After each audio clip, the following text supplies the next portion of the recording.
मंजूताईंची ओळख आपल्याला परिचय मुलाखतीमधून होतच जाईल, तरी पण एक कार्यक्रमाचा संकेत म्हणून थोडक्यात त्यांचा परिचय मी इथे करून देते.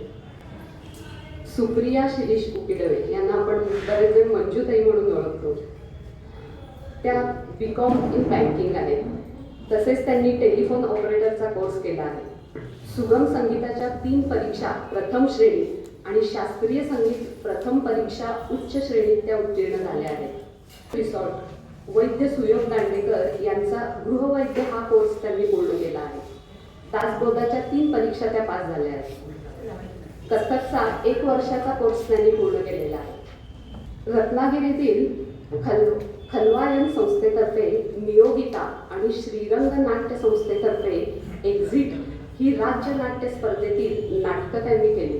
त्यापैकी एक्झिट या नाटकातील भूमिकेसाठी त्यांना अभिनयाचे रौप्य पदक मिळाले आहे. शाळेतील मुलांना कविता कशी वाचावी किंवा त्याचा अर्थ कसा समजावून घ्यावा यासाठी विंदा करंदीकरांच्या कवितांचा कार्यक्रम बसून त्यांनी त्याचे सादरीकरण शाळांमधून केले. तसेच कॉलेजमधील मुलांना वाचनाची आवड निर्माण व्हावी म्हणून खेळणं या कथेचे वाचन संपूर्ण रत्नागिरी जिल्ह्यातील कॉलेजमध्ये त्यांनी केले. तसेच सांगलीतील विलिंगन, चिंतामण आणि कन्या महाविद्यालय इथेही या कथेचे त्यांनी वाचन केले. सांगली जिल्हा नगर वाचनालयातील त्यांचा हा कार्यक्रम झालेला आहे. आकाशवाणीत काही वर्ष निवेदक म्हणून काम केले असून आकाशवाणीच्या मान्यता प्राप्त कलाकार त्या आहेत. रायगडाला जेव्हा जाग येते हे नाटक त्यांनी आणि त्यांच्या टीमने रायगडवर जाऊन केले, सर्व डेब्री आणि साहित्यासह. त्यावेळी माननीय बाळासाहेब ठाकरे यांनी त्यांचे प्रयोग करण्यास त्यांना प्रोत्साहन दिले, पण काही कारणास्तव ते नंतर शक्य नाही झाले. रात राणीमधील ॲना, रायगडला जेव्हा जाग येते मधील सोयराबाई आणि नटसम्राटमधील कावेरी या मध्यवर्ती भूमिकांसाठी त्यांचे खूपच कौतुक झाले. त्यानंतर 25 वर्ष त्या कोकणात होत्या. तेव्हा सुहास भोळे यांच्या मोहोळ, हुकमी एक्का, तमसोमा या नाटकातून प्रमुख भूमिका करून राज्य नाट्य स्पर्धेत रौप्य पदके त्यांनी मिळवली आहेत. यासारख्या बऱ्याच नाटकात एकांकिकात त्यांनी काम करून बरीच बक्षिसे मिळवली आहेत. गणपतीपुळ्यानजीक मालगुंड या गावी राहत असताना तिथे नृत्य, तबला, पेटीवादन, गायन या गोष्टींचे प्राथमिक शिक्षण देण्यासाठी त्यांनी कला अकादमीची स्थापना केली. त्यातून अनेक मुलांना कलेचे चांगले संस्कार आणि मार्गदर्शन मिळाले. सांस्कृतिक कार्यक्रमांना, शाळांना, गॅदरिंगला परीक्षक म्हणून त्यांची उपस्थिती असते.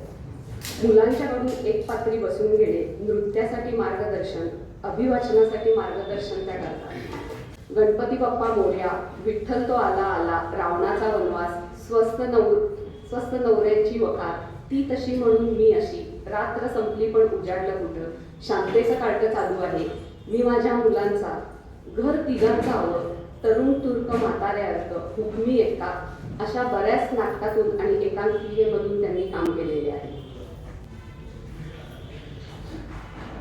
आता त्यांना मिळालेली बक्षिसे. अखिल भारतीय 33वा हस्तकला सप्ताहामध्ये वाघाच्या पेंटिंगला प्रमाणपत्र, वनवासी कल्याण आश्रम यांच्या मार्फत वनवासी बंधूंना सहकार्य केल्याबद्दल प्रमाणपत्र, जिज्ञासा करंडकातर्फे जेबुनिसाचे स्वप्न यातील भूमिकेसाठी विशेष प्रावीण्य प्रमाणपत्र, महाराष्ट्र कामगार कल्याण मंडळातर्फे 40व्या नाट्य महोत्सव रात राणी नाटकातील भूमिकेबद्दल प्रथम पुरस्कार, काही प्रेमजीबाई आसर स्मृतीतर्फे, काही डॉक्टर काशीनाथ घाणेकर स्मृती चषक एकांकिका स्पर्धामध्ये सर्वोत्कृष्ट अभिनयाचा प्रथम क्रमांक त्यांनी पटकावला.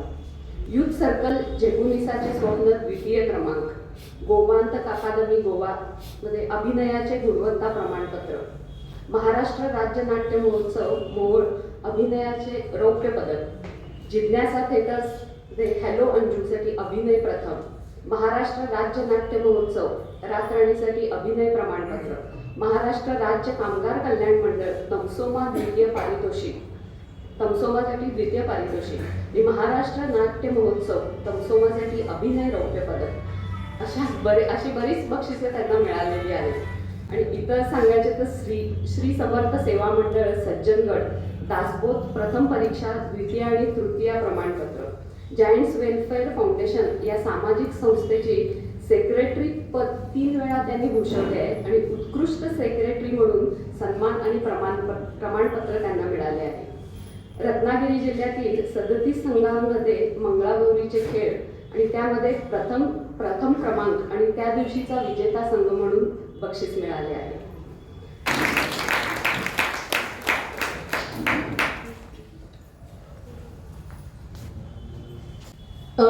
काही व्यक्तिमत्व अशी असतात, म्हणजे आपण आजूबाजूला अनेक माणसांना बघत असतो नेहमीच, आपल्या शेजारी ती वावरतही असतात. आपण नेहमी बघतो तरी अहो ही माझ्या ओळखीचे, ती ना ती पण माझ्या ओळखीचे असं आपण नेहमी म्हणतो. ती व्यक्ती सहज होऊन जाते. त्या सहजपणाच्या मागचा असहजपणा जो आहे किंवा तो सहजपणा प्राप्त करण्यासाठी आधी केलेलं जे काम आहे ते बरेचदा ना आपल्याला लक्षात येत नाही आणि लक्षात आलं तर आपण ते गृहीत धरत नाही. ती काय करते, त्यात काय विशेष करणारच ना ती. म्हणजे समजा एखादा गायक असेल आणि त्याचा मुलगा गात असेल किंवा मुलगी गात असेल, हां ती गाणारच, तिचे वडील गातात असं नसतं. गव्याचं पोर सुरात रडलं तरी गव्याचं पोर गातं असं नसतं. मग अशी व्यक्तिमत्व आम्ही असा विचार केला की अशा काही जणांना शोधावं की जे समाजात पण काम करतायत, वेगळा काहीतरी त्यांनी मार्ग निवडलाय आणि त्याच्यातली वाटचाल आपल्यापर्यंत आलेली नाही. म्हणजे ज्यांना आपण नेहमी बघतो, ज्यांच्याशी बोलतो, ज्यांची आपली ओळख आहे, मैत्री आहे, शेजारी आहेत, नातेवाईक आहेत, सगळी ही एक एक एक एक आपल्या भोवतीची आवरण आहेत. ह्यात कुठं ना कुठं तरी ती व्यक्ती बसत असते, पण त्या व्यक्तीच्या अंतरंगातही आपण कधी बरेच वेळा डोकवलं जात नाही. आणि दुसरा भाग असतो त्या व्यक्तीच्या व्यक्तिमत्वाचा खरा परिचय बरेचदा आपल्याला असत नाही. त्या अनुषंगानं पहिलं जे एक भेट मनाशी भेट होतं, त्यातला पहिला जो कार्यक्रम झाला होता तो जयाताई बरोबर झाला होता. जयाताई आली होती त्यावेळी. माझं सुदैव असं की तिच्याशी गप्पा मारायची संधी मला मिळाली, कारण मी खूप लहान असल्यापासून जयाताईला बघत होते. म्हणजे तुम्ही सगळ्या तिला जया जोशी ओळखता, मी इनामदार इथपासचा तो तासगावचा प्रवास होता, तो मला गप्पा मारता आला. आज तसंच थोडंसं काहीसं झालेलं आहे आणि त्यामुळं ॲक्च्युली एका डोळ्याला थोडासा प्रॉब्लेम आहे मला, आज दुखतोय तो थोडा. पण प्रसंगच असा होता की जिच्याशी भेट घ्यायची होती, जिच्याशी गप्पा मारायच्या होत्या, आपल्या सर्वांचा साक्षीनं मी फक्त खरं सांगू का निमित्त शोधत होते. हळदी कुंकू हे निमित्त आहे, पण आपल्यालाही भेटता यावं, तिच्याशीही बोलता यावं आणि कोण होती ती, मध्ये गायब झालेली कोण होती ती आणि आता काय करते, ती कुठं असते वगैरे. आपण ते चित्रपट बघितले ना, तर ती कुठं होती, ती आता काय करते, ह्याचा जो प्रवास आहे ना, आज हा प्रवास आपण उलगडायचा आहे, तुमच्या सगळ्याच्या साक्षीनं उलगडायचा आहे. शर्मिलानं बरंचसं माझं काम हलकं केलं, एकदा तिला मनापासून धन्यवाद देते. मला माहिती आहे तिनं जो बायोडेटा किंवा तिनं जी माहिती परिचय जो दिला तो पूर्ण नाही आहे, संक्षिप्त आहे, कारण मला माहिती आहे परिचय खूप मोठा आहे. एक नाही हो 2 श्वासात सुद्धा वाचणं शक्य नाही, एवढा मोठा परिचय आहे. आणि मग आश्चर्यचकित व्हायला होतं की सांगली अरुणनाईकेच्या कोपऱ्यावरनं तुम्ही थोडंसं मारुती चौकाकडे वळायला लागलात की डाव्या बाजूला अगदी जुन्या काळी, मी साधारण तुम्हाला सांगते 84-85 अगदी 90 पर्यंतचा कालखंड, वाडे होते सगळे. बापट्यांचा वाडा होता, त्याला जोडून एक वाडा होता. असं छान भिंत होती, कधीतरी पिस्ता कलर, कधीतरी आकाशी रंग, त्याच्यावरती सिमेंटचं ते कव्हर केलेलं, त्याच्यावरती काचा लावलेल्या, मध्ये एक दार, दाराच्या दोन्ही बाजूला गटार होती, पण त्याच्यावर बसायला सिमेंटचे कट्टे केलेले होते. त्या घरातनं आत गेला तुम्ही की छोटंसं अंगण होतं, उजव्या बाजूला बाथरूम होती, सिमेंटचे 2 हौद होते, त्याच्यात पाणी असायचं आणि डाव्या बाजूला एक छोटीशी खोली होती. त्या खोलीमध्ये साधारण संध्याकाळी 4:30-5च्या सुमाराला एक माऊली एक वाटीमध्ये दही किंवा ताक घेऊन यायची. त्या खोलीचं दार उघडलं जायचं. आज साधारण पत्र्याचे 16 लिटरचे तेलाचे डबे असतात ना, तसे दुधाचे भरलेले 15, 20, 30 डबे असायचे. खोली भरून डबेच असायचे. ती माऊली कशी बशी उभा राहायची, आम्ही घुसायला गेलं तर ओरडा बसायचा, आत येऊ नका गो बाहेरच्या पावलाने, असं ऐकायचं आम्ही. आणि मग ती माऊली हातात एक चमचाभर दही किंवा जे ताक असेल ना, तर ते त्या दुधामध्ये सोडून हाताने मिसळायची, अगदी पूर्ण हाताने ढवळून ढवळून मिसळायची. असं सगळं करायची. त्याच्यावर कापड झाकलं जायचं आणि बाहेर येऊन त्या दाराला कडी लागायची, ती दुसऱ्या दिवशी पहाटेच उघडायची. आणि मग सगळ्यांना मिळायचं मधुसूदनचं घट्ट दही. पहाटे 5:15च्या सुमाराला नानांनी डेअरी उघडली नाही असं नव्हतंच. म्हणजे तो दंडकच होता की म्हणजे पुढं तर तो भैयालाही पाळावा लागला की 5:15 मधुसूदनची डेअरी ना 5:05ला उघडलेली असणार. म्हणजे लाईन लावून दूध आणायला गेलेली माणसंही मी बघितली. ही सगळी पार्श्वभूमी सांगायची कारण असे की ज्या घरात आपण जन्माला येतो, आपण कुणाच्या घरात यावं, कुणाच्या आईवडिलांच्या पोटी यावं आपल्या हातात असत नाही, पण आपली लहानपणापासून अगदी हिंदी भाषेचा परफेक्ट शब्द आहे परवरिश कशी होते. तर त्या अनुषंगानं हे घर मी ऑर्थोडॉक्स म्हणणार नाही पण पारंपरिक विचारसरणीचं घर, की जिथं कलेचं क्षेत्र थोडंसं दुय्यम होतं. कारण फारसं त्या काळी अगोदर मुली फारसं काही करत नव्हत्या. नाटक, चित्रपट, नृत्य हे फारसं त्याला प्रोत्साहन दिलं जायचं. त्याच्याऐवजी अभ्यास करा किंवा आणि काहीतरी कलाकुसरीच्या ज्या गोष्टी असतात त्या करा, त्याच्यावरती भर. बरं, 1 नाही 2 नाही हो, 10 मुलं, 6 नवरा बायको, पै पाहुणे येणारे जाणारे, तेवढ्या सगळ्या घरामध्ये शेजारी आपटे नावाचं एक बिराड, असं सगळं ते मोठं खऱ्या अर्थानं गोकुळ. त्या घरात माझं लहानपण खूप गेलंय.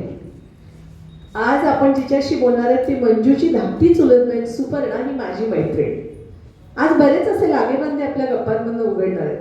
आणि मग काही नाही, शाळेमधनं मधल्या सुट्टीत घरं पुजणं, पोरी असतात ना घरं पुजायला जायचं, माहिती मी बरोबर म्हणते ते बायकांना माहिती. ते सुपीच्या घरी आम्ही जायचो. शाळेतलं पाणी संपलं, चला सुपीच्या घरी, कंटाळाला, चला सुपीच्या घरी. आणि ह्यांच्या घराशी जी नाळ जोडली गेली ते 3-4 कारणानं. साधारणतः 8वीमध्ये असताना आम्ही एक नाच बसवला होता कुठला तरी टिपरीवरचा. मग तो कान्हा माझ्या आई बनसरी होता, राईट. तो नाच होता. 7-8 जणी ते असतं ना गॅदरिंगच्या आधी उत्साह येतो सगळा. तर ते आम्हाला नाचायचं एवढं माहिती, कसं नाचायचं ते कुठं माहिती. मग एक सुपर्णाची ताई आहे, तिनं असं सांगितलं की मी तुम्हाला बसवून देते चला. पण मग नाना ओरडतील, म्हणजे वडील ओरडतील म्हणून वरच्या बाजूला जी खोली होती त्या खोलीमध्ये दुपारच्या वेळी नाना झोपून डेअरीत गेले की आम्ही सगळे घुसायचो.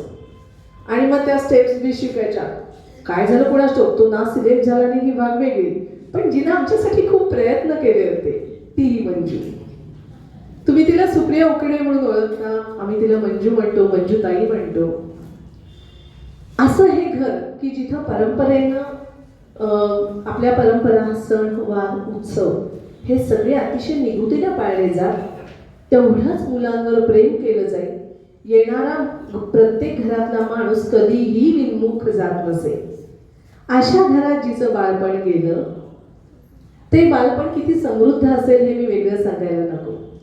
पण हे करत असताना काही प्रसंग असे आले किंवा काही घटना अशा घडत गेल्या की तिनं तिची एक वेगळी वाट शोधली. त्या वाटेवर तिला वेगवेगळे सहकारी भेटत गेले आणि ती वाट आणखीन समृद्ध होत गेली की ती वाट कलेची वाट होती. आणि आज मी तिला मंजू किडवे, कारण सुप्रिया फार शिरीषदादा तरी म्हणतो की मला अवघडच आहे, कागदोपत्री बिचाराने नाव ठेवलंय तिचं, पण मंजू किडवे हे नाव सांगलीच्या आणि आजूबाजूच्या कला क्षेत्रात अतिशय सन्मानानं घेतलं जातं, कौतुकानं घेतलं जातं. तिच्याकडे बघत असताना आपल्याला हिच्याकडनं मला शिकायचं आहे हं, किंवा हिनं आमचं काहीतरी करून घ्यावं अशी एक इच्छा. कारण त्याच्या सगळ्याचं मागचं एक गुपित आहे, एक किल्ली आहे, तिचं म्हणजे बोलणं अतिशय लाघवी आहे. हे लाघवी बोलणं तिच्याकडे कसं आलं इथपासून आजच्या मुलाखतीची सुरुवात करूया. नमस्कार. सर्वप्रथम आज मी या खुर्चीवर बसण्यासाठी ज्या व्यक्तींचं मला सहकार्य लाभलं किंवा ज्यांचं मार्गदर्शन लाभलं त्यांना मी अतिशय आदरपूर्वक प्रणाम करते. तू जो प्रश्न विचारलास, माझ्या आईवडिलांचे संस्कार हे तर माझ्यावर आहेतच, प्रश्नच नाही. फक्त माझ्या वडिलांना कलेची विशेष आवड नव्हती, त्यामुळे कला हा आमच्या घरात विषयच नव्हता. मी आणि माझ्या दोघी बहिणी यांच्याकडे कला कशी काय आली हे आम्हाला सुद्धा कळत नाही आहे. खरं तर लहानपणापासून मला नृत्याची खरं तर खूप आवड होती. शाळेत असताना पहिल्यांदा मी जे नृत्य केलं ती एक कव्वाली होती आणि त्या कव्वालीमध्ये मला मीराबाईची भूमिका होती. तुम्हाला आठवत आहे काय? कोणाला नाही आठवत आहे. माझ्या मैत्रिणी या सगळ्या आल्या आहेत माझं कौतुक बघायला ऐकायला. तर त्यामध्ये मला मीरेची भूमिका होती आणि छोटंसंच काम होतं अगदी, इधर आहे तुकाराम, इधर आहे ज्ञानेश्वर, मीराबाई मेर हा नाम आहे, असं ते होतं. आणि ते झाल्यानंतर मला शिक्षकांनी इतकं कौतुक केलं त्याचं, म्हणजे मलाच आश्चर्य वाटलं की बाबा असं काय केलं होतं. पण जे काही केलं होतं ते खूपच लोकांना किंवा सगळ्यांना आवडण्यासारखं झालं होतं. इथपासनं खरं तर माझी तेव्हा सुरुवात झाली. आणि ते बघायला आमच्या घरातलं कोणी आलं नाही म्हणून मला खरं खूप मी नाराज झाले होते. मी खूप रागवले आईला आणि माझ्या मावशीला, काय गं मी एवढं करणार होते, तुम्हाला सांगितलं तर तुम्ही का नाही आलात. पण आमच्या घरातच कामं एवढी प्रचंड असायची, आमचं सगळं एकत्र कुटुंब असायचं. आमचे शेजारचे लोक म्हणायचे, तुम्ही तुमच्याच मुलाला जेवण देताना का एकाच मुलाला दोनदा जेवण देता, लक्षात येतं का तुम्हाला. इतक्या वेळी सगळे मुलं आणि सगळे आम्ही एकत्र खूप छान राहत होतो. आमचा दिवाळ सण फार छान असायचा सगळ्यांचा, मस्त सगळ्यांनी कपडे घ्यायचे, इतकं खूप खूप छान दिवाळ सण आम्ही एकत्र होतो तेव्हा करत होतो.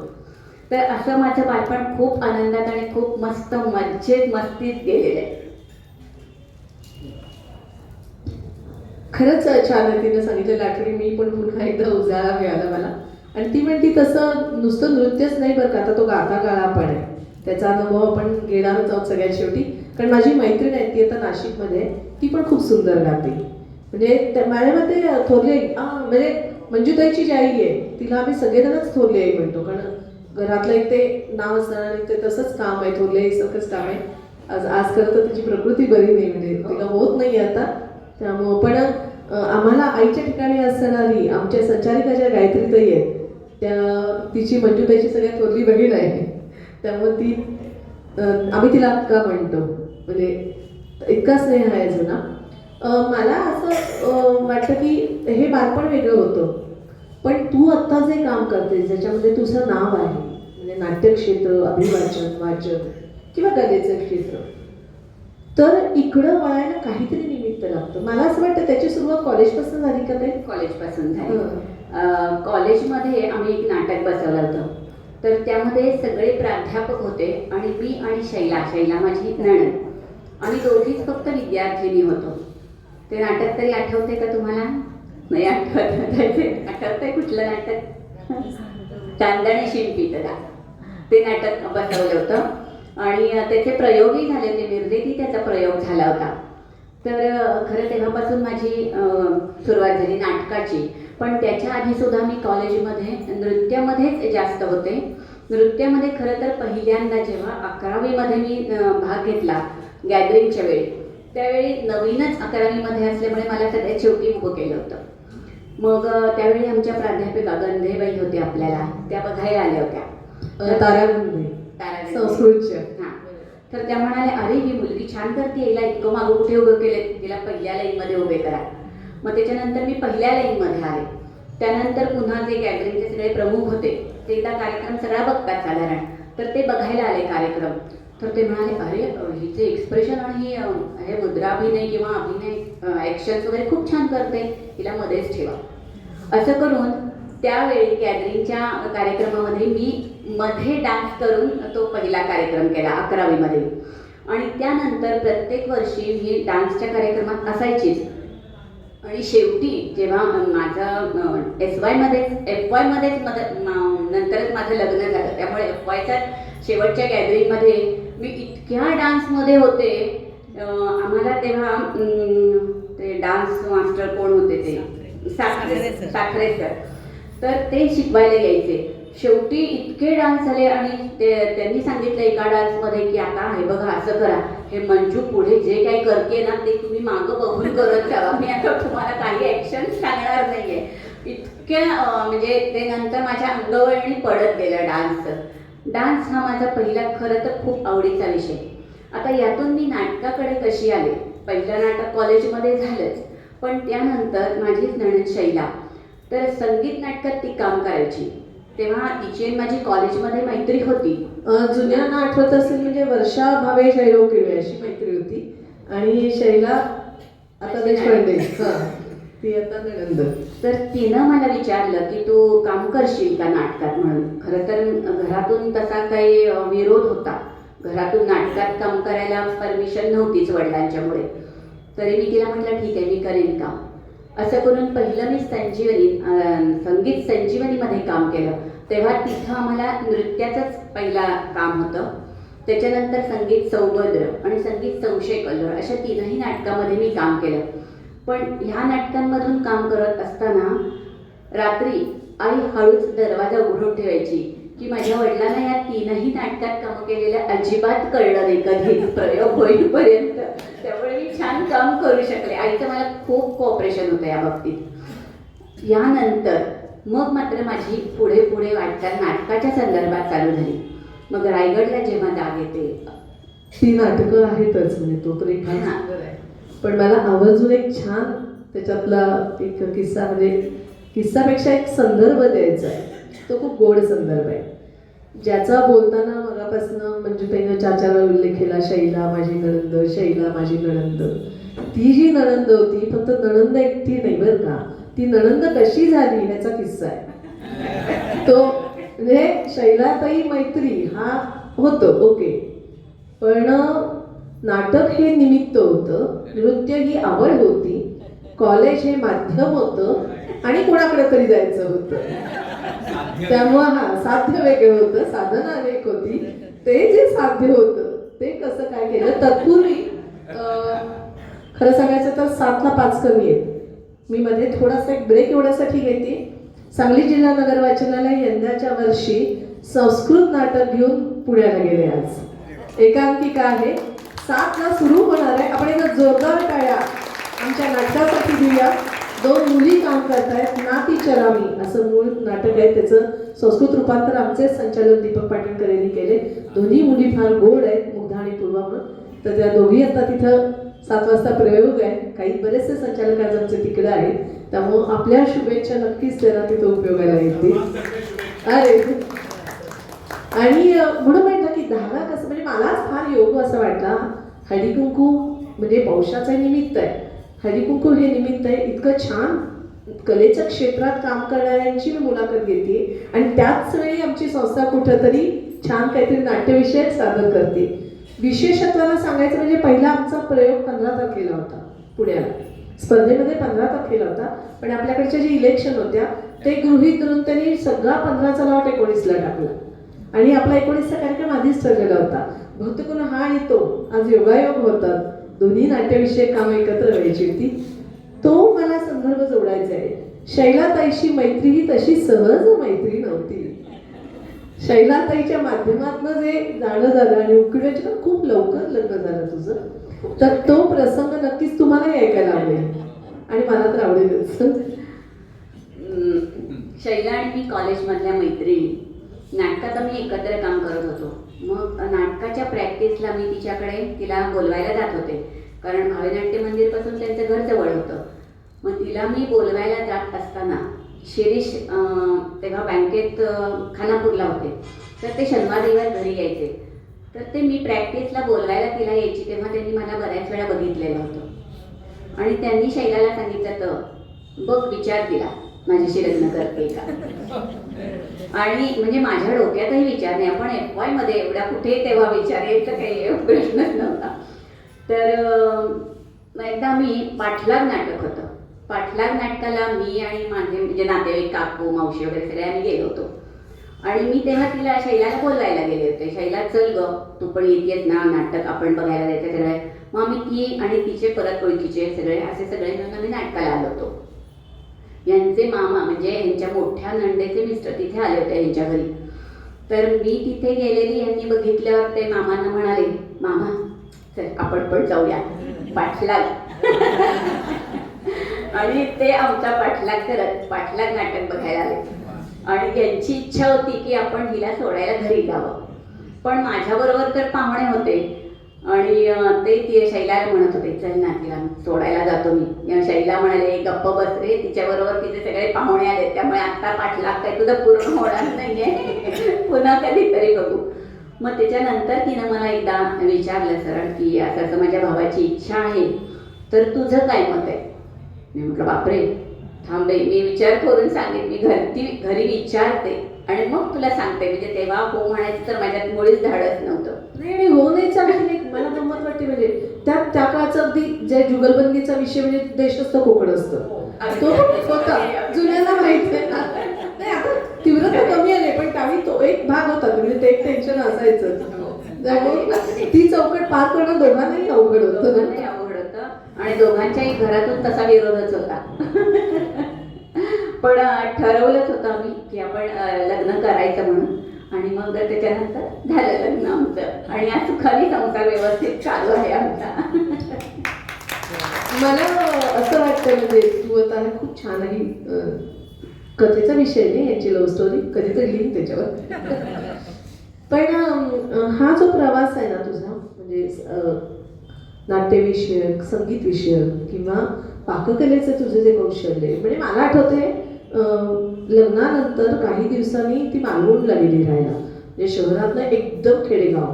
मालवण हे कदाचित आपल्यापैकी सगळ्यांना माहीत असेल नसेल तर गणपतीपुळापासून साधारण 2-2.5 किलोमीटर अंतरावरती मालवण हे केशवसुतांचं गाव आहे. तिथे त्यांचं स्मारकही आहे मंजुताईच्या घराच्या अगदी जवळ आहे. पण आम्ही ज्या काही गेलो होतो मी मंजुताईच्या घरी गेले होते ना तर तो किस्सा सांगण्यासारखा आहे. माझी मुलं अगदी छोटी होती. आम्ही गणपतीपुळ्यावरनं मालवणला केशवसुतांचं स्मारक बघायला गेलो होतो तर मध्ये मंजुताई कळलं की आहे म्हणून आम्ही भेटायला गेलो. तिला इतका आनंद झाला की सांगलीतनं कोणीतरी आले याचा एक खूप आनंद होता आणि खूप गैरसोयी होत्या तिथे त्या काळी. तर तिने मला भेटल्या वगैरे चहा दिला सगळं. मला म्हणाली आधी नाही का सांगायचं दांडेकरांचे मसाले आणायचे होते. तिच्यातली ती गृहिणी जी होती ना ती इतकी जागृत होती आणि मला आश्चर्य वाटलं. ती म्हणजे अगं नाही मी इथं रेसिपी करते वेगवेगळ्या लोकांना खायला घालते ऑर्डरही घेते म्हणजे जिथं काहीही नाही तिथं सुद्धा काहीतरी निर्माण करणं.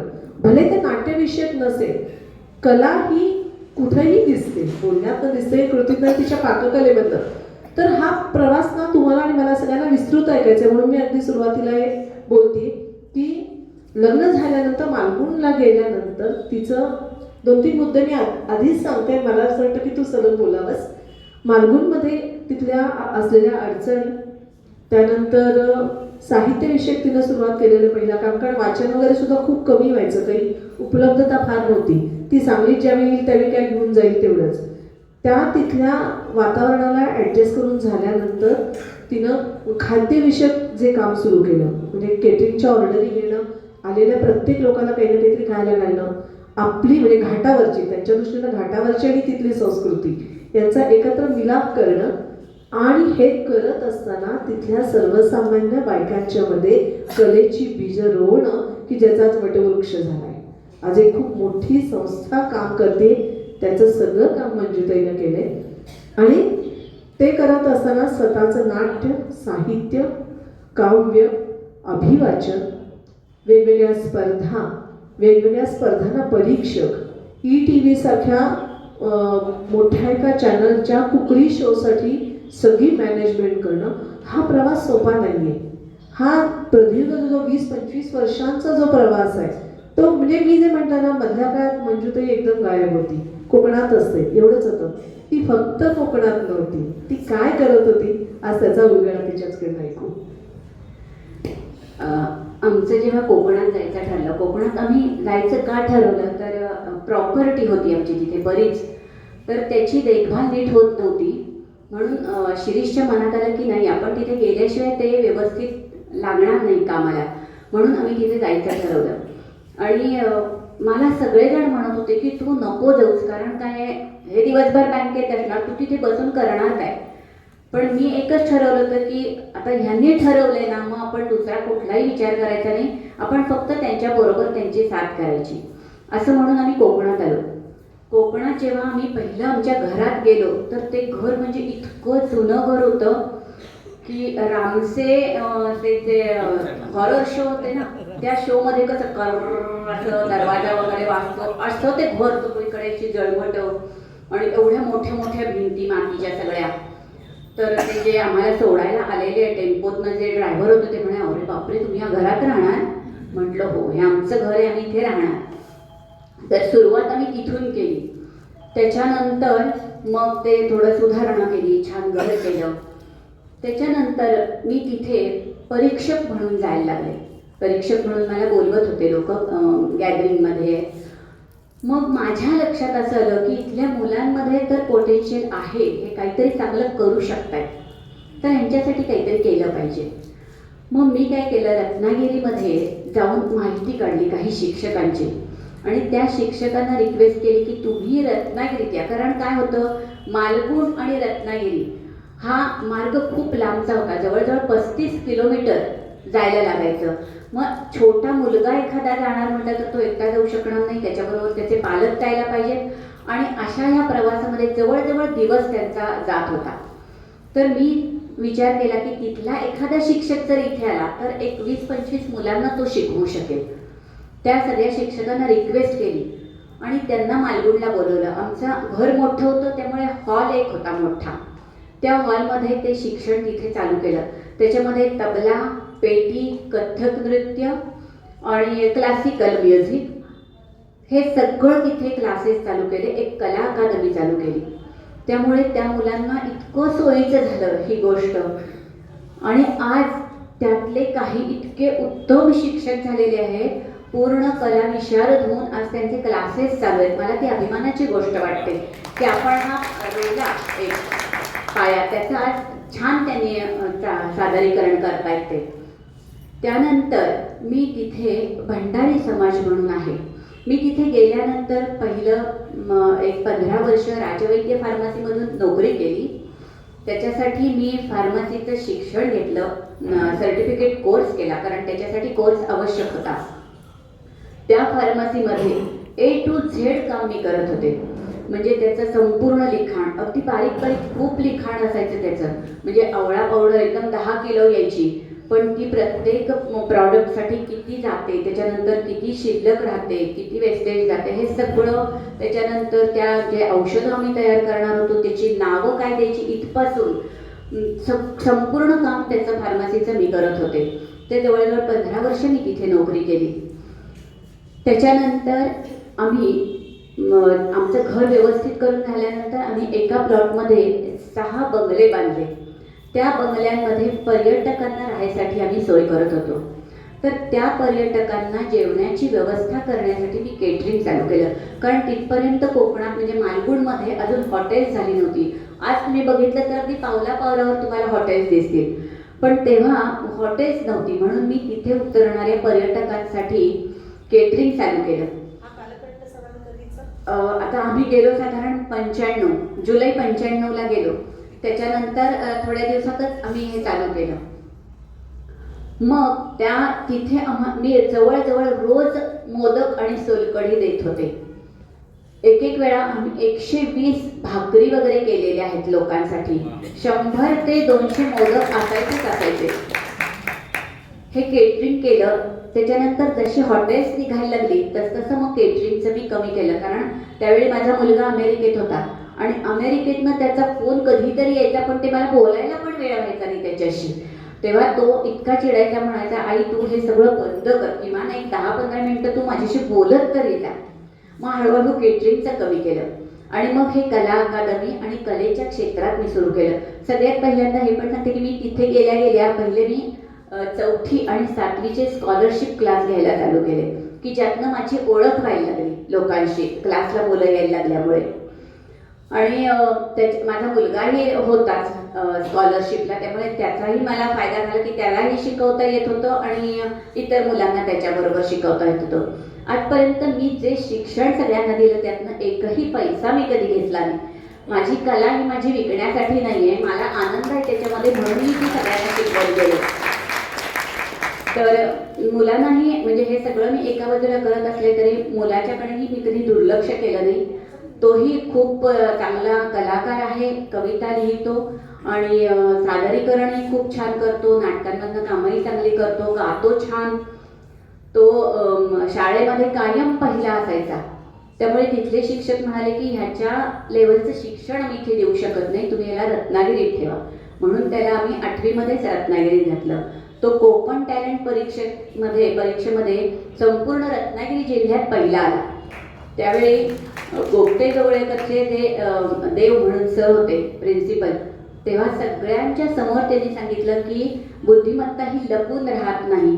कुठे तो मुलगा बघा म्हणाले की तो खेड्यात राहतोय, त्याला कुठलंही शिक्षण नाही जादा मिळू शकत, पण एवढं असताना सुद्धा तो कोकण टॅलेंटला पहिला आलाय. म्हणजे तोही त्याच्या पद्धतीनं त्याच्या मार्गाने तोही चांगला करत होता, बघत होता आम्ही काय शिकवते काय हे. त्यानंतर सगळ्यात माझं मोठं काम म्हटलं कोकणातलं तर मी भंडारी समाजातल्या ज्या बायका आहेत, ज्या म्हणजे अगदी काही बायका ह्या चांगल्या उच्च ह्याला आहेत की आज सरपंच आहेत, एक पोलीस पाटील आहे त्यामधली. तर ह्या बायकांना शिकण्याची फार इच्छा होती. खरं तर त्यांच्याकडे नृत्याची कला खूप छान असते, पण त्या कधी बाहेर पडल्याच नाही आहेत घरातून, अशी परिस्थिती होती त्यांची. तर त्यांना मी एकत्र गोळा केलं. पहिल्या मी हा कार्यक्रम बसवला, हा संपूर्ण ब्राह्मण महिलांचा बसवला आणि तो कोमसप्पच्या एका मोठ्या संमेलनात सादरीकरण केलं त्याचं, जिथे 350 खूप मोठे कवी तिथे आलेले होते. हे कोण पद्मश्री मधु मंगेश कर्णिकांच्या समोर ते सगळं सादरीकरण झालेलं होतं. कवी नीरजा होत्या, अशा खूप मोठे मोठे कवी होते तिथे. तर त्यांच्या समोर आम्ही तो कार्यक्रम सादर केला आणि त्याचं प्रचंड कौतुक झालं. त्या कार्यक्रम बसवण्यासाठी मी खूप परिश्रम घेतलेले होते आधी, त्यामुळे मला असं वाटत होतं की हा कार्यक्रम सगळ्यांनी बघितला पाहिजे.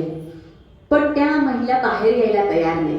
तिथे थोडंसं काय होतं, ऑर्थोडॉक्स समाज आहे थोडासा, म्हणजे 7 नंतर बाहेर कुणीही पडायचं नाही बायकांनी. त्याच्यानंतर बायकांनी आणि पुरुषांनी असं एकत्र नाटकात काम नाही करायचं, हा तिथे जरा थोडा त्यावेळी खूप भाग होता. त्यामुळे त्या बायका कोणी बाहेर पडत नव्हत्या. त्याच वेळी मला ह्या बायका अप्रोच झाल्या आणि मग मी काय केलं, मग त्यांचा हा कार्यक्रम मी बसवला आणि त्यांनी त्याचं सादरीकरण सगळीकडे करायला मला मदत केली. जिथे तो कार्यक्रम मागतील तिथे तो कार्यक्रम त्या घेत होत्या आणि इतकं त्या कार्यक्रमाचं इतकं कौतुक व्हायला लागलं की जेव्हा कोकणामध्ये आमची ग्रामदैवता आहे, त्या ग्रामदैवतेचं जे देऊळ आहे त्याचं पुनरुज्जीवन केलं. त्यावेळी तिथल्या लोकांना प्रश्न पडला होता की आता आपण इथे कार्यक्रम काय घ्यायचा. तेव्हा आम्ही खरं तर सांगलीत पुन्हा आलेलो होतो. हे आम्ही सहज एकदा मालगुणला गेलेलो असताना हे बोलणं त्यांचं चाललेलं मी ऐकलं. मग मी शिरीषनं म्हटलं, अरे हा प्रश्न यांना का पडावा, मालगुणच्याच महिला इतका सुंदर कार्यक्रम करत असताना आपण कार्यक्रम कुठला घ्यावा, मुंबईचा घ्यावा का इकडचा घ्यावा तिकडचा घ्यावा, का बोलवायची गरज पडावी. आपल्याच महिलांचा कार्यक्रम त्यांना तुम्ही देवळाच्या इथे करायला सांगा. मग त्यांना विचारलं, त्या महिला तयार झाल्या, त्यांनी प्रॅक्टिस केली आणि तो कार्यक्रम त्या देवळाच्या समारंभाच्या दिवशी झाला आणि इतका सुंदर झाला की त्यांना केवळ बक्षीस म्हणून 30,000 रुपये मिळाले. आणि मग त्यानंतर मी त्यांना ज्या महिला भेटल्या तेव्हा त्यांना विचारलं, आज तुम्हाला काय वाटतंय. तर त्यांनी सांगितलं, आज आम्हाला आमची ओळख मिळाली. कारण दुसऱ्या दिवशी जेव्हा त्या महिला तिथे देवळात गेल्या तेव्हा प्रत्येकजण म्हणत होतं, अरे ही काल ती डान्समधली बघती. म्हणजे ही प्रत्येकाची ओळख त्यांना स्वतःची मिळाली. तर आज त्या महिला इतकं माझ्यावर प्रेम करतात, कारण मंजू तू आम्हाला घरातून बाहेर काढून हे शिकवलंस, आम्हाला काही येतंय किंवा हे आम्हाला काही माहितीच नव्हतं. प्रत्येक पाऊल कसं टाकायचं हे मी त्यांना शिकवलं. त्यांना मंगळागौर मी शिकवली. मंगळागौर खरं तर ब्राह्मणांचा हुकमी असं होतं आणि मी त्यांना मंगळागौर शिकवल्यावर जरा थोडंसं आमच्या गावात जरा वातावरण हे झालं होतं. कारण काय व्हायला लागलं, त्या मंगळागौर खेळून सगळ्या स्पर्धांमध्ये पहिला क्रमांक.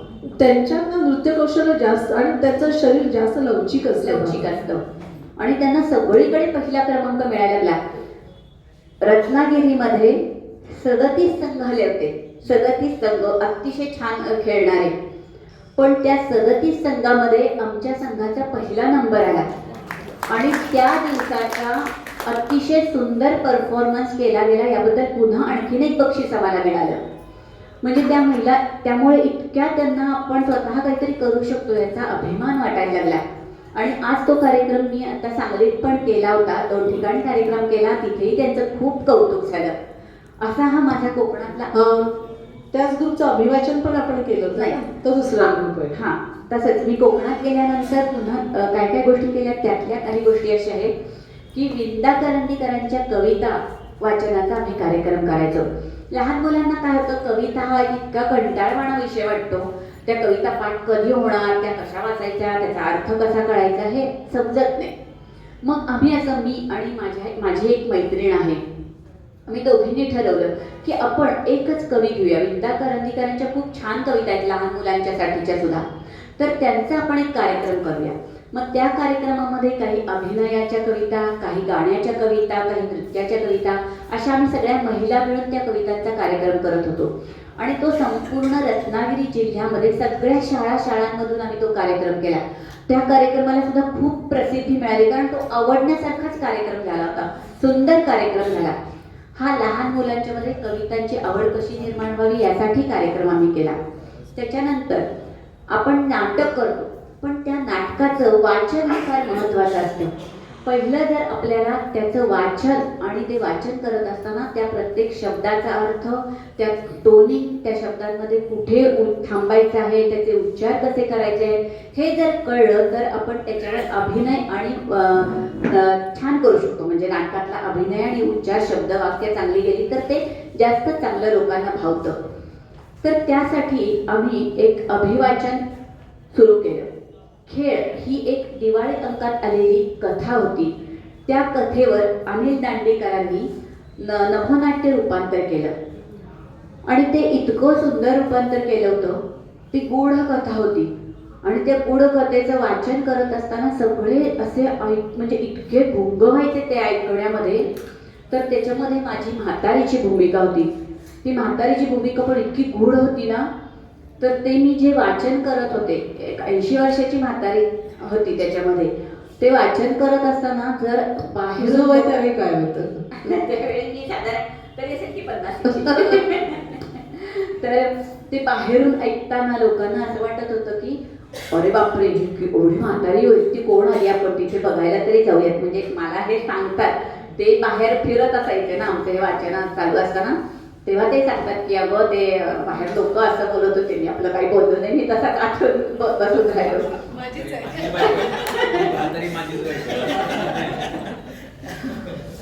तर ते 25 वर्ष मी कोकणात जी काही काढली ती अतिशय खूप छान काढली आहे. आणि माझ्या आयुष्यात आलेली प्रत्येक व्यक्ती ही माझ्यासाठी खूप छान होती.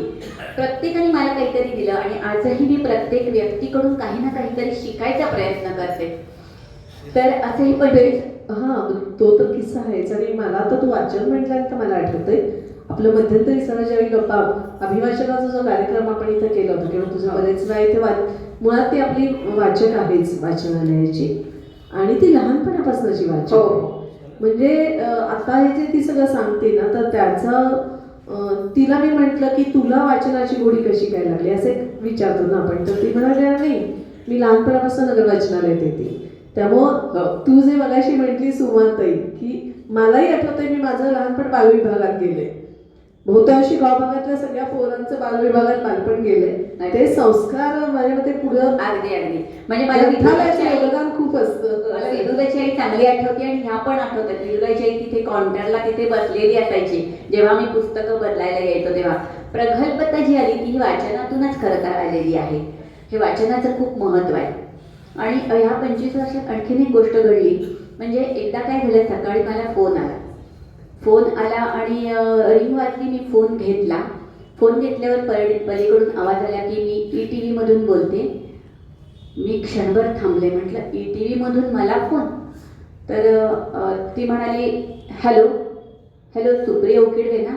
मी एकदम असं हे झाले, हो बोला म्हटलं. तर मी ETV मधून बोलतेय, आणि ETVचा आमचा कार्यक्रम असतो की खाद्य भ्रमंती, आणि ह्यावेळी आम्ही कोकण दौरा करतोय. बरं म्हटलं मग. तर आम्हाला तुमचं नाव सांगितलं गेलंय, तर आम्ही कोकण दौऱ्यासाठी तुमची रेसिपी घेणार आहोत. मी एकदम म्हणजे अवाक उडालेच. म्हटलं बापरे, ETVकडे माझं नाव गेलंय, मला रेसिपी करायला सांगतायत. म्हटलं ठीक आहे, तुम्ही कधी येणार आहे काय ते सगळं कळवा. म्हणजे मी काहीही विचार न करता हो म्हणून टाकलं सुद्धा. मग थोड्या दिवसांनी पुन्हा त्यांचा फोन आला की तुमच्याबरोबर आम्हाला आणखीन काही व्यक्तींची गरज आहे. बरं म्हटलं ठीक आहे. तर आम्हाला 3 व्हेज करणाऱ्या व्यक्ती हव्यात आणि 3 नॉनव्हेज करणाऱ्या व्यक्ती हव्यात. म्हटलं ठीक आहे. मग त्याच्यानंतर ह्या संदर्भातून त्यांचे आमचे सारखे फोन. आता कसं आहे, कोणाचा फोन आला तर आपण असं पटकन विश्वास ठेवू शकत नाही, खरं आहे का खोटं आहे काय असं वाटतं. पण तेव्हा अजून तितकी परिस्थिती नव्हती, म्हणजे हे खरं आहे ह्याचा माझा विश्वास बसला होता त्यावर. मग त्यांचे फोन वरचेवर चालू झाले या विषयातले. मग मी माझ्या मैत्रिणींना कळवलं की तुम्हाला असा रेसिपी करायची आहेत, तर त्याविषयी तुम्ही आधी मला माहिती सांगा आणि मग ती माहिती मी त्यांना सांगेन. त्यांनी जर ते सिलेक्ट केलं तर तुमच्या रेसिपी होतील. असं हे एक 15 दिवस सगळा हा प्रकार चालू राहिला. त्याच्यामधून मग काही वेळा खूप रेसिपी त्यांच्या झालेल्या असायच्या, त्यामुळे त्या नको म्हणून सांगायचे. मग झालं असं करत करत 3 नॉनव्हेज आणि 3 व्हेज रेसिपी ठरल्या. हे सगळं कार्यक्रम मीच ठरवत होते बरं का. फक्त त्यांना सांगणं, ETVला फक्त रिपोर्टिंग करणं एवढंच काम आणि ह्या सगळ्यांच्या माहित्या घेणं, सांगणं, त्यांना सिलेक्ट करणं. मग हे झाल्यानंतर त्यांनी मला सांगितलं की आता पुढचा हे आहे टप्पा म्हणजे तुम्ही व्हेन्यू पण सिलेक्ट करा. म्हटलं अरे बापरे, ठीक आहे. मग मी माझ्या एक 4-5 मैत्रिणींना फोन केले की एक छानसं घर किंवा हॉल किंवा असं काही जरा बघून ठेवा. मग त्यांनी बघितल्यावर त्याचे फोन आले. मग त्याच्यानंतर ते मी बघायला गेले की त्यातला कुठला चांगला वाटतोय कुठला नाही. ते सिलेक्ट झाल्यानंतर पुन्हा त्यांना फोन केले, असं असं मी सिलेक्ट केलेलं आहे, पण तुम्ही कोणीतरी येऊन ते बघा आणि मग मला सांगा की ते चालणार आहेत का आणखीन बघायला लागतील. मग त्याच्यानंतर त्यांचे काही व्यक्ती आल्या, त्यांनी ते बघितलं, त्यांनी काही त्यातले सिलेक्ट केले. मग मैत्रिणींच्या रेसिपी सिलेक्ट झाल्या. हे सगळं झालं. बरं, जोपर्यंत अजून खरं नाही तोपर्यंत आम्हाला सगळ्यांना जापतो की बाबा हे होतंय की नाही, होतंय की नाही. त्या मला मैत्रिणी सगळ्या फोन करायचे की मी आमच्या सगळ्या नातेवाईकांना सांगू ना माझी रेसिपी होणार आहे. म्हटलं थांबा, ते जोपर्यंत येत नाही तोपर्यंत तुम्ही कोणाला काहीच बोलू नका. ते झाल्यानंतर तुम्ही सांगा की आपला एपिसोड कधी दिसणार आहे आपल्याला. ते झालं. ETVचे लोक आले, त्यांच्या सगळ्यांच्या रेसिपी छान झाल्या. अर्थात ह्या सगळ्या पहिल्याच कॅमेऱ्यासमोर जात असल्यामुळे खूप घाबरलेल्या होत्या. काहींचे आवाज बरोबर बाहेर येत नव्हते, काहींचे ते रेसिपी करताना तर होत होतो. असं सगळ्या गोष्टी झाल्या, पण खुश झालं, सगळं छान झाला कार्यक्रम. तर त्यामध्ये कोकम सूप ही रेसिपी मी केली होती. तर कोकम सूप काय झालं, ह्यांना काय झालं तर मी रेसिपी करताना आपण प्रयोग पहिले करतो ना, तसं पहिले नाश्त्याला कोकम सूप, जेवणात कोकम सूप, रात्री कोकम सूप असं झालेलं असल्यामुळे जेव्हा आमचं हे सगळं शूटिंग झालं तेव्हा मी म्हटलं, कारण खूपच जमायला झालं होतं सकाळपासून मला एकतर टेन्शन त्या सगळ्या गोष्टींचं, ते सगळं व्यवस्थित होऊन. आणि पूर्वी भावे होती त्याला अँकर. मग पूर्वी भावे माझी ओळखीची, कारण ती वर्षाची मुलगी, त्यामुळे ते खूप आपल्या वर्षा खालीलकर आहेत ना, त्यांची मुलगी म्हणजे पूर्वी भावे.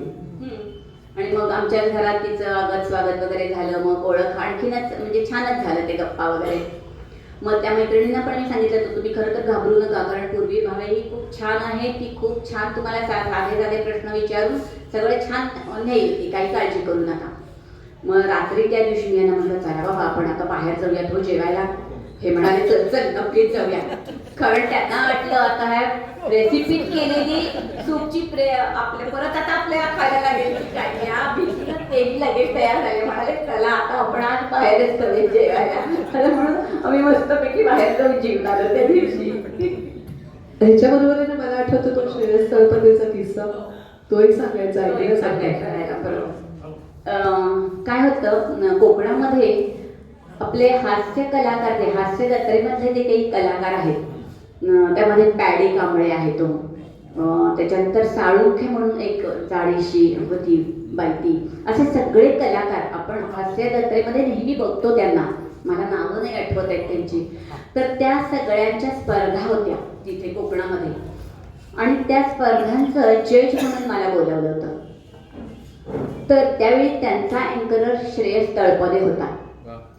तर त्यांचं जज करत असताना मला इतका छान अनुभव आला की मी जरा उठून तिकडे बसायला गेले की ते लगेच असे खुर्ची आणून द्यायचे किंवा डोक्यावरची छत्री धरायचे, ही रंगीत छत्री मोठी असते ते, मला इतकं भारी वाटायचं ते. अर्थात असा अनुभव मला, मी जिथे जिथे नाटकं केली ना, म्हणजे तिथे कोकणामध्ये सगळ्या उत्सवाला नाटक असतं आणि तिथे कोळी समाज किंवा इतर समाजांमध्ये तर ही खूप हौस आहे नाटकाची, त्यामध्ये मी नटी म्हणून जात होते तिथे. मग आज आपल्याला एखाद्या मोठ्या नट्यांबद्दल कसं एक अट्रॅक्शन असतं की तसं त्यांना सगळ्यांना असं अट्रॅक्शन असतं. मग ते ती सांगणार नाही, पण मला माहिती आहे मालगुण आणि रत्नागिरी परिसरातले सेलिब्रिटी पर्सन आहे, बरोबर आहे. आणि रात्रीची नाटक म्हणजे मेळे, विशेषतः मेळे असतात तिथं किंवा जे उत्सवातले खेळ असतात ते हमखास नाटक, त्या सगळ्याला तिला व्यवस्थित नेणं आणणं हे काम शिरीषदारांनी केले. त्यामुळे जर जोरदार टाळ्या त्यांना व्हायला पाहिजे.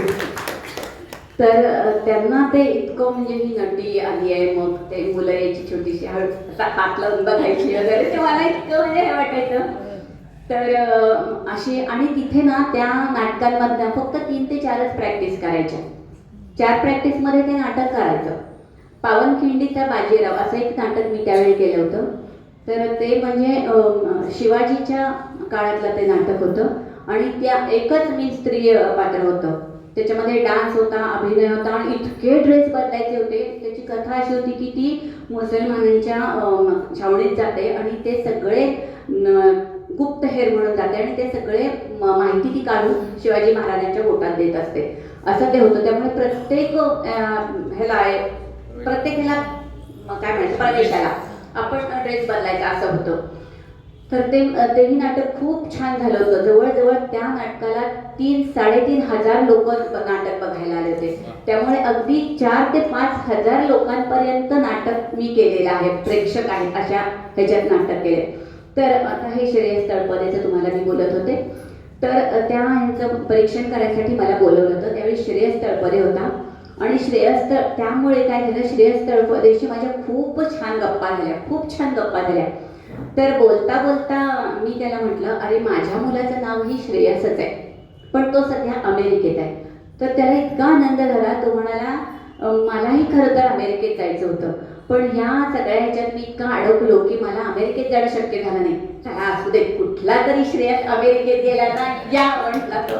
आणि तोही मला खूप आदराने त्यांनी वागणूक दिली. ज्यावेळी त्या स्पर्धांचा बक्षीस समारंभ झाला, तो एका मोठ्या हॉटेलमध्ये होता आणि तिथे मी गेले होते. तर आतमध्ये कोणीच नसल्यामुळे मी बाहेरच थांबले आत जायची आणि तो गाडीतून आला आणि तो म्हणाला, अरे तुम्ही बाहेर का थांबलाय, चला चला, तर आधी तुम्ही आत चला. आणि त्यांनी मला तिथे खुर्ची आणून दिली. माणसं मोठी कशी होतात त्यांच्या कृतीने होतात. श्रेयसचं नाव त्या दृष्टीनं खूप महत्वाचं आहे. हा सगळा प्रसंग म्हणजे रत्नागिरीचा बऱ्यापैकी प्रवास आपण ऐकला. मग माया ते शिरीषदाराची नंतर बदली झाली किंवा परत सांगलीच गाव का निवडायचं ठरवलं? म्हणजे खरं तर पुणं होतं, म्हणजे तुझ्या कलेला ते जास्त पोषक होतं, पण सांगलीतच यायचं का ठरवलं? आणि या अनुषंगाने आणखीन एक मला आठवतं ते म्हणजे मंजुताईच्या घरी तिचे जे आजे सासरे होते अण्णासाहेब भावे, यांचा आमच्या लहानपणापासून फार परिचय आमच्या वाड्यामुळं, सांभारे वाड्यामुळं. ते खूप शौकीन होते कलेचे, ते अगदी भोगते. आणि भजन असू दे, कीर्तन असू दे, पायपेटी अप्रतिम वाजवायचे ते. आणि फार वेळेच्या बाबतीत कटाक्ष असणारा मनुष्य आणि कलेचं ज्ञान असणारा. म्हणजे थोडंसं ती म्हणजे की माहेरी तसं वातावरण नव्हतं त्या काळच्या प्रथेनुसार म्हणून, पण सासरी अगदी उलट होतं. तर तो आजी सासऱ्यांचा आणि सासऱ्यांचाही, तिचे सासरे म्हणजे शिरीषदाराचे नाना, ते फार कमी बोलायचे, खूप अबोल होते, पण त्यांनी तिला इतकं छान पद्धतीनं सहकार्य केलं. तो किस्सा ऐकण्यासारखा. त्यांचा एक प्रसंग आहे असा. खरं तर नाट्यकला किंवा माझी कला ही सासरी आल्यानंतर जास्त बहरली, हे मात्र मी अगदी मान्य करते. माझं गणपतीपुळ्यात नाटक होतं, तरुण तुर्क म्हाताऱ्यासारखं. आणि त्या कालावधीमध्ये माझ्या मोठ्या नणंद शकुताई त्या गेल्या, आजारी होत्या बरेच वर्ष आणि त्या गेल्या. तर नेमकं त्यांच्या त्या दिवसातच माझा प्रयोग होता. तर मला माझे सासरे म्हणाले, अगं ती गेली, ते आता काही त्याचं वाटून घेण्यात अर्थ नाही, तुझा प्रयोग आहे ना, ती तारीख आहे, इतकं सगळे तिकीटं खपली आहेत आणि इतके सगळे लोक येणार आहेत, तर तुला जाणं गरजेचं आहे आणि त्या प्रयोगाला तू जा, आमचं ह्या बाबतीत तू आता अजिबात थांबू नकोस. असा त्यांनी सगळ्यांनी मला खूप पाठिंबा दिला नाटक किंवा इतर सगळ्या कलांसाठी. त्याच्यानंतर सांगूया असं म्हणतात ना की स्वर्गात सुद्धा आपली मातृभूमी किंवा जन्मभूमी ही आपल्याला खूप गर्व देणारी असते.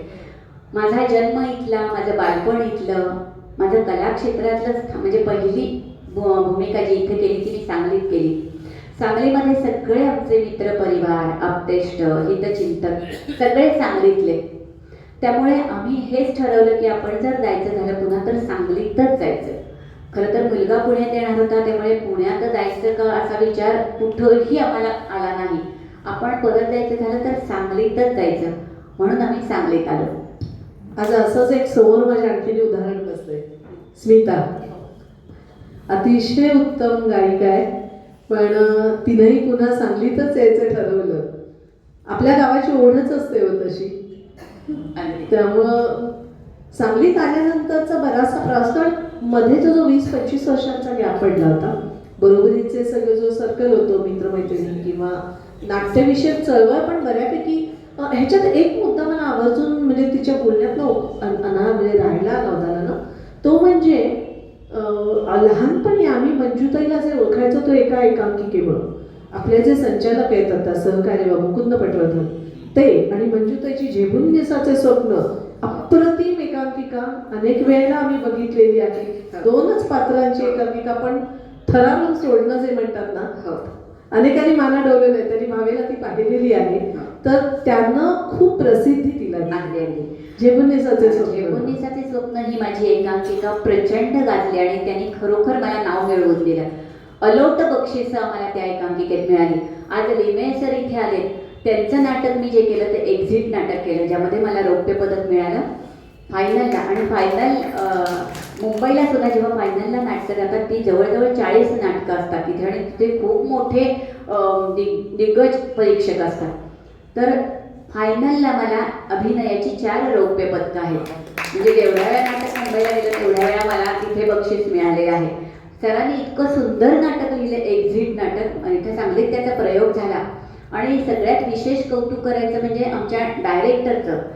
सरांनी जे लिहिलंय त्यातलं एकही वाक्य किंवा एकही शब्द न गाळता त्यांनी ते नाटक बसवलं होतं, हे त्याचंही कौतुक. आणि सरांनी लिहिलंय ह्याच्याबद्दल खूप हॅट्स ऑफ सरांना, खूप हॅट्स ऑफ.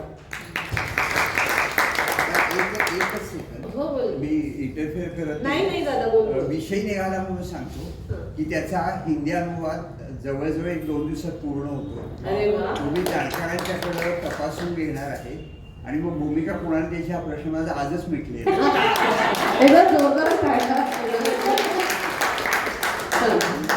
हा आज मला मुद्दामून आवर्जून आपल्यासमोर मंजुताईचा हा जीवन प्रवास उलगडायचा होता, कारण मी म्हटलं तसं मी तिच्या लहानपणापासून संपर्कात आहे.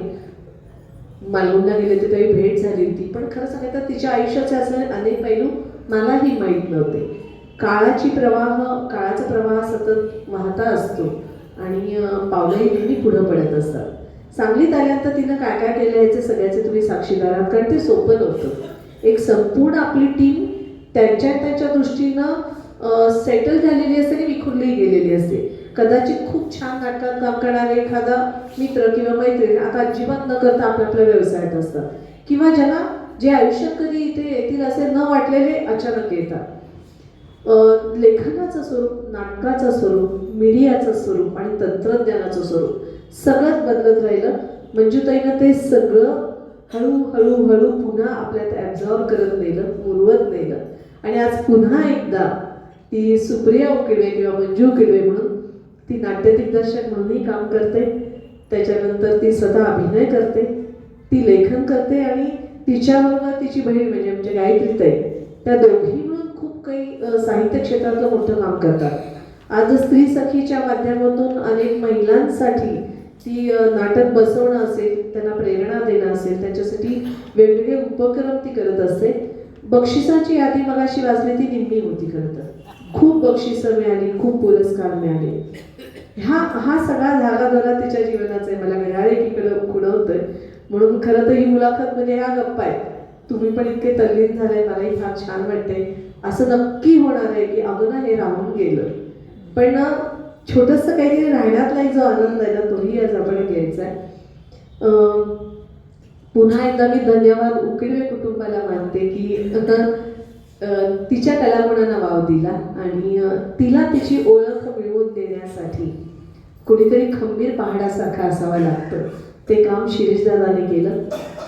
तिला मानसिकदृष्ट्या सपोर्ट करणारी आणि त्यावेळी प्रोत्साहन देणारी तिची नणंद आणि खरं सांगायचं ती जीवाभावाची मैत्रीण शैलाताई, तिची आज आपण नक्की सगळ्यांनी आठवण काढायला पाहिजे. आज कार्यक्रमाच्या व्यस्ततेमुळे तिला येणं शक्य झालं नाही. आता मुळात पुन्हा मंजुताई या सगळ्या कलाक्षेत्राशी जुळली गेली. इथं आल्यानंतर तिनं गायन पुन्हा चालू केलं. दासबोधाच्या परीक्षा दिलेल्या आहेत. पुढच्या काही बाकीच्या परीक्षा ती देते. 1 वर्षाचा कल्याणी पटवर्धनकडे कथकचा कोर्स पूर्ण केला. चित्रपटातलं नृत्य हे तिला शिकवावं लागत नाही, ते तिच्यात उपजतच आहे. पदलालित्य आणि शब्दलालित्य या दोन्हीवर तिची मास्टरी असं म्हणतं ते हरकत नाही. आता राहतो एकच मुद्दा ज्याला आज या मैफिलीची सांगता करूया. हो बोल ना. एक गोष्ट माझी सांगायची म्हणजे तुम्ही सगळे आपल्या आहात म्हणून मी थोडंसं बोलते. आम्ही मुलगा अमेरिकेत होता काही वर्ष, तेव्हा आम्ही अमेरिकेत गेलो होतो. तर तेव्हा माझ्या नंदेचा मुलगाही तिथे होता, त्याच्याकडे आम्ही गेलेलो असताना नेमकं गणपती उत्सवामध्ये आम्ही तिथे गेलो. तर ते कार्यक्रम बसवत होते. महाराष्ट्राची लोकधारा असाच त्यांचा विषय होता. ते वेगळे म्हणजे कार्यक्रम त्याच्यात वेगळे घेतले होते, पण त्याचं नाव महाराष्ट्राची लोकधारा होतं. तर त्याला मार्गदर्शन आम्ही दोघांनीही केलं. आणि त्यांच्या कार्यक्रमामध्ये त्या सगळ्या ज्या महिला होत्या त्या महिलांना सगळ्यांना नऊवारी साड्या मी नेसवल्या, सगळ्यांना पेटे बांधले आणि त्या मार्गदर्शन केल्याबद्दल त्यांनी माझा तिथे सत्कार केला. आणि त्यांच्या प्रॅक्टिस जिथे होत होत्या, ज्या हॉलमध्ये होत होत्या, तो हॉल इतका सुंदर होता, ते आम्हाला दोघांना राहवलं नाही, आम्ही कलाकार असल्यामुळे. मग आम्ही ठरवलं की आपण इथे एक एकांकिका करायची. आणि आम्ही तिथे ऑर्किडचं फूल ही मनोज कोल्हटकर लिखित एकांकिका ह्याचं सादरीकरण केलं. आणि तेव्हा ते स्क्रिप्ट वगैरे काही नव्हतं, पण ते नाटकाचं थिएटर बघूनच आम्हाला हे मिळालं की नाही करायचं आपण इथे. ते स्क्रिप्ट मागून घेतलं यांनी मनोज कोल्हटकरचं तिकडून. आणि तिथे ती एकांकिका सादर झाल्यानंतर इतकी आवडली लोकांना, इतकी आवडली की त्यावेळी तिथे आम्हाला $100 चेक बक्षीस म्हणून मिळाला. आणि झालं असं की इतके लोक आम्हाला असं म्हणजे आनंद व्यक्त करायला सगळे जवळ येत होते. तर तिथल्या ते बालरोग तज्ज्ञ तिथल्या की त्यांच्या नावाने शस्त्रक्रिया केल्या जातात. त्यांचं आडनाव चाफळकर. तर तिथले ते म्हणाले की आता यांना आपण परत इंडियात पाठवायचं नाही, यांना आपल्या कंपनीची कल्चरल लीग देऊन टाकायची आणि यांना इथेच ठेवून घ्यायचं. म्हटलं बापरे, तुम्ही काय वाटते ते मला दिलं तरी मी काय अमेरिकेत राहणार नाही, मी परत जाणार आहे. म्हणजे तिथे इतकं आमचं नाव झालं की तिथे जेवायला प्रत्येक जण आम्हाला बोलवायला लागले. रोज रात्री आम्ही एकाकडे असे जेवायला जात होतो. इतकं छान आमचं तिथे जमलं. त्याच्यानंतर लोकधारा म्हणतेस ना, त्याच्यावर मला आठवलं आता तू जे काम करतेस मालगुणमधल्या, ते आवर्जून आपण या श्रोत्यांना सांगायला. मग तिनं जे मगाशी सांगितलं की मालगुणमधल्या महिलांचा मी ग्रुप तयार कराय, तर महाराष्ट्राची लोकधारा तिनं त्या काही बायकांचं बसवलंय. त्याचा कार्यक्रम आता नजीकच्या काळात पुण्यातही होणार आहे, सांगलीतही करायचा आहे. त्याविषयी जरूर सांग, म्हणजे तुम्ही श्रोते नक्की त्या कार्यक्रमाला याल. तो कार्यक्रम आता सांगलीत केला तेव्हा सुद्धा इतकं कौतुक झालं आणि तो पुन्हा कार्यक्रम सांगलीत मागितलेला आहे. तर आमची इच्छा आहे की पुन्हा तो व्हावा कार्यक्रम सांगलीमध्ये. महिला दिनाच्या आसपास कधी जमतोय का असं आम्ही प्रयत्न करतोय. तर तोच कार्यक्रम पुण्यात सुद्धा आम्ही करणार आहे. पुण्यात 1-2 ठिकाणी करण्याचा विचार आहे. अर्थात पुण्यात करायचं म्हणजे खूप कष्ट आहेत त्याच्यासाठी. ते माझे गिर ते बघतायत तो कार्यक्रम तिथे कसा करता येईल हे. तर त्या महिलाही ते खूप आनंदित. खरं तर आम्हाला सिंगापूरला त्यांचा हा कार्यक्रम करायचा होता, पण त्या महिला सिंगापूरला जायचं म्हटल्यावरच घाबरले आली. त्यामुळे नाही आम्ही काही सिंगापूरला वगैरे काही येणार नाही. मग पुणे म्हटल्यावर त्या खुश झाल्या. पुण्याला आपण करूया म्हणाला कार्यक्रम. तर पुण्यात आपण तो कार्यक्रम करणार आहोत. मधला एक आकाशवाणीमध्ये मी 3 महिने लेखन केलं. खरं तर लेखन हा माझा विषयच नाही आहे किंवा माझा अजिबातच त्याच्याशी काही संबंध नाही. परंतु गप्पा गोष्टी हा आकाशवाणीवरचा एक कार्यक्रम होता, सदर होतं. तर त्याच्यामध्ये 3 महिने मी लेखन केलं आणि तेव्हा अपडेट असावं लागतं की आज बातम्यांमध्ये काय झालं किंवा पेपरमधनं काय काय आलं. म्हणून ते मला खरं तर म्हणजे खूप टेन्शन यायचं. 4 महिन्यातले 4 आठवडे तेच लेखन करायला लागायचं. पण ते खूप छान झालं लेखन, म्हणजे माझ्याकडून होऊन गेलं ते. मस्त. गप्पांच्या शेवटाकडे येतो आणि मग या सगळ्या बोलण्यामधला जो एक मुद्दा मी मगाशी म्हटला, तर त्या मुद्द्यापाशी येऊन मी आजच्या मैफिलींची सांगता करते. तत्पूर्वी मगाशी शर्मिला म्हटली तसं हळदी कुंकाचा समारंभ आहे. आपण घरी हळदी कुंकाला मैत्रिणीला बोलल्यानंतर आभारी बरं का तुझा हळदी कुंकाला असं कधीच म्हणत नाही. त्यामुळं आज हा स्नेहमेळावा आहे असं म्हणायला हरकत नाही. आज पण सर्वांच्या वतीनं म्हणजे माझ्या आणि मंजूताई आम्ही सर्व संचालकांच्या वतीनं खूप छान वाटलं अशी प्रतिक्रिया तुम्हाला सगळ्यांसाठी देते. आणि पदल आदित्यासारखा जिचा गाता गळा आहे तर एका सुंदर गाण्यानं आजच्या या गप्पांचा समारोप आपण करूया असं सांगते. मला आवर्जून आणखी माझ्या बहिणीचा उल्लेख करावा असा वाटतो की गाण्यामध्ये असू दे किंवा कुठल्याही गोष्टीत असू दे, मला जेव्हा प्रश्न पडतो तेव्हा मी आधी पहिले तिला फोन करून विचारते की हे कसं करावं, आणि तिचं मला अतिशय उत्कृष्ट मार्गदर्शन असतं. म्हणजे माझ्या बहिणीपेक्षा ती माझी आई आहे असं मी नेहमी म्हणते की ती माझी आई आहे.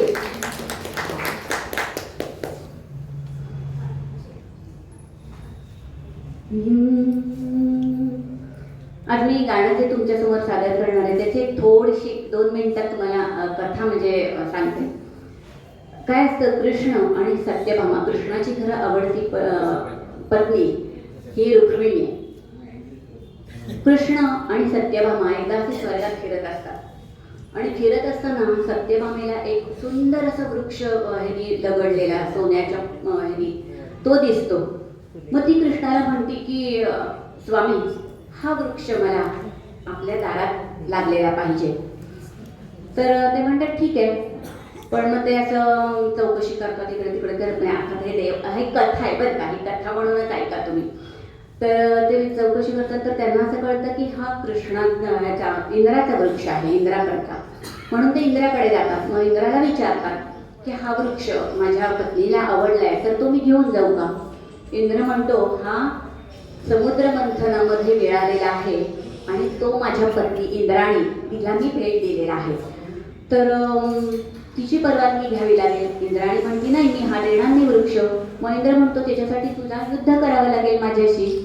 मग त्या दोघांचं युद्ध होतं, त्याच्यामध्ये कृष्ण जिंकतो आणि तो वृक्ष घेऊन सत्यभामेला नेऊन ती सत्यभामा आपल्या दारात लावते तो वृक्ष. पण होत असतं काय, त्याची सगळी फुलं ही रुक्मिणीच्याच अंगणात पडत असतात.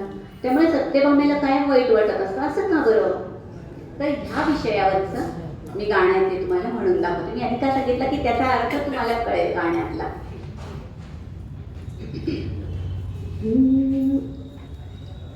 बहरा पारिजात दारी, बहरा पारिजात दारी, फुले का पडती शेजारी, फुले का पडती शेजारी, बहरा पारिजात दारी, बहरा पारिजात दारी, फुले का पडती शेजारी,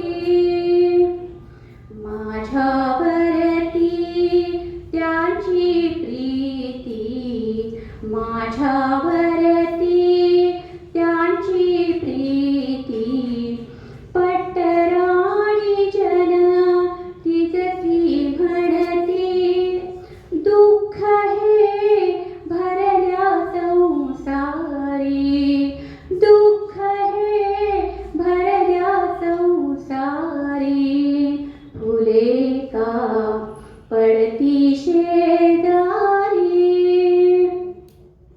असेल काहे नाटक याचे, असेल काहे नाटक याचे, मजवेडीला फसवायाचे, कपट का करीती चक्रधारी, कपट का करीती चक्रधारी, फुले का पडती शेजारी, कावाराही जगासारखा तिचाच धागा पाठी राखा, वाहतू दौलत तिज सारी, वाहतू दौलत तिज सारी, फुले का पड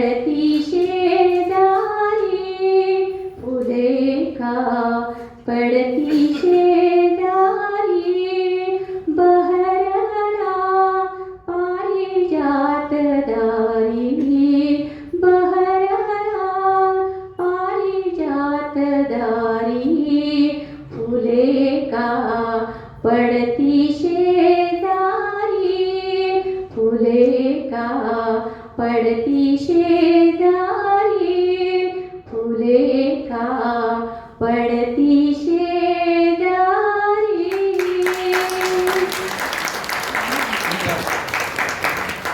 खूप सुंदर सुरावटीवर आपण थांबतोय, पण तत्पूर्वी खूप छान गोष्ट मंजुताईच्या हातनं करायची आहे. आम्ही एक असं आव्हान केलं होतं की आजच्या दिवशी जे सभासद होतील आपले वाचक सभासद त्यांना आपण एक भेटवस्तू देणार आहोत. तर राधिका जोशी आणि रोहिणीताई ढवळे ह्या दोघेही आज आपल्याकडे सभासद झाल्यात. जोरदार टाळ्या. मी मंजुताईला विनंती करते की त्यांनी त्याला ग्रंथ भेट देऊन त्यांचं कौतुक करावं.